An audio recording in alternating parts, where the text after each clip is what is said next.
Boker Tov, nous sommes le 23 juillet 2021. C'est l'heure du premier journal d'information en direct de Jérusalem sur Radio Kalita.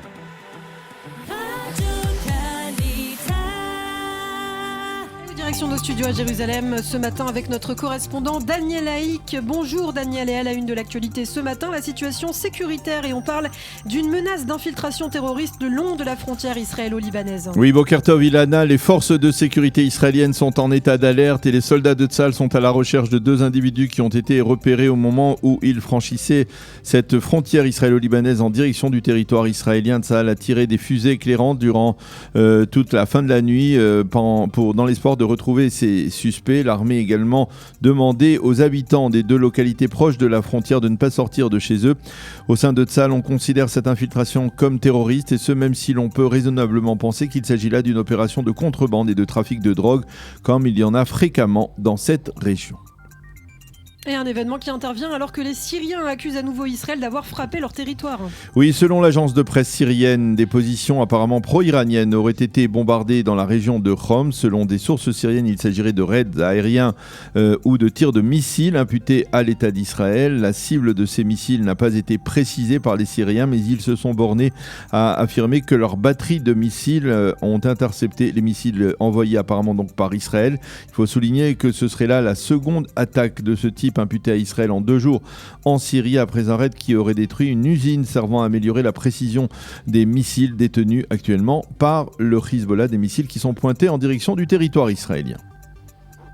L'autre titre de l'actualité ce matin concerne la crise sanitaire et le cabinet Corona qui se réunira aujourd'hui pour débattre de nouvelles mesures restrictives afin d'éviter une propagation de l'épidémie. Oui, Ilana, il sera question de réinstaurer le fameux passeport vert obligatoire dans les lieux publics, mais il semble également acquis ce matin que les ministres ne voteront pas dans cette réunion en faveur d'une obligation pour tous les Israéliens de retour de l'étranger de se placer en quarantaine prolongée de 5 à 7 jours, ce qui devrait rassurer de nombreux Israéliens qui ont choisi de passer quelques jours de vacances à l'étranger.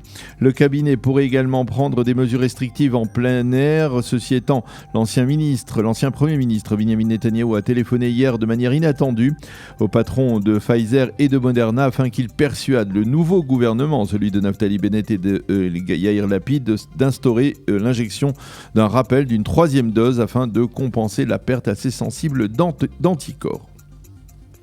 Et puis un dossier diplomatique important à présent, l'administration Biden qui pourrait mettre Israël à l'épreuve. Mais Daniel, seulement après le vote du budget de l'État, ce sera en novembre prochain. Oui, en effet, l'administration américaine est consciente de la fragilité de l'actuelle coalition gouvernementale en Israël et elle fait tout pour que cette coalition puisse se maintenir au pouvoir. Résultat, les sujets qui fâchent sont actuellement mis de côté, mais au lendemain du vote du budget de l'État, lorsque on pourra dire que le gouvernement est plus stabilisé, eh bien ces limites que s'est imposées l'administration Biden seront levées. Et là, il faudra alors s'attendre à des pressions accentuées de la part du président américain dans plusieurs dossiers proches orientaux, comme la reprise des pourparlers israélo-palestiniens et l'ouverture très controversée d'un consulat général des États-Unis dans la partie est de Jérusalem, un consulat qui devrait servir uniquement les intérêts de la population palestinienne. Et justement en marge, le Conseil des localités juives de Judée et de Samarie a décidé de monter au créneau. Oui, effectivement, le Conseil s'est insurgé contre des rumeurs sur la décision prise discrètement par Naftali Bennett et visant à geler toute nouvelle construction en Judée et en Samarie. Nous ne tolérerons pas un tel gel, ont lancé certains des responsables de ce Conseil. Le Conseil préfère appeler le Premier ministre et son ministre de la Défense Benny Gantz à concrétiser leur promesse de maintien du statu quo en matière de construction des localités juives de Judée et de Samarie. Enfin, pour terminer, un mot sur cette réforme dans le domaine de la cacheroute que le ministre des Cultes, Matan Kahana, entend instaurer.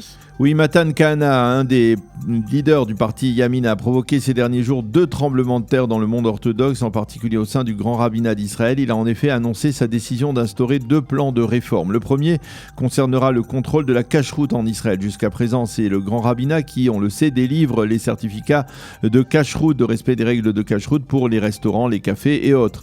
Désormais, Kahana veut privatiser ses services, tandis que le rabbinat aura un simple rôle de supervision.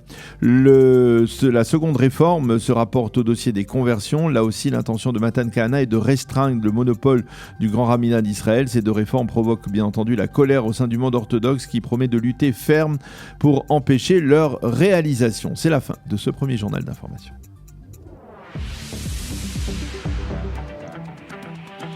Radio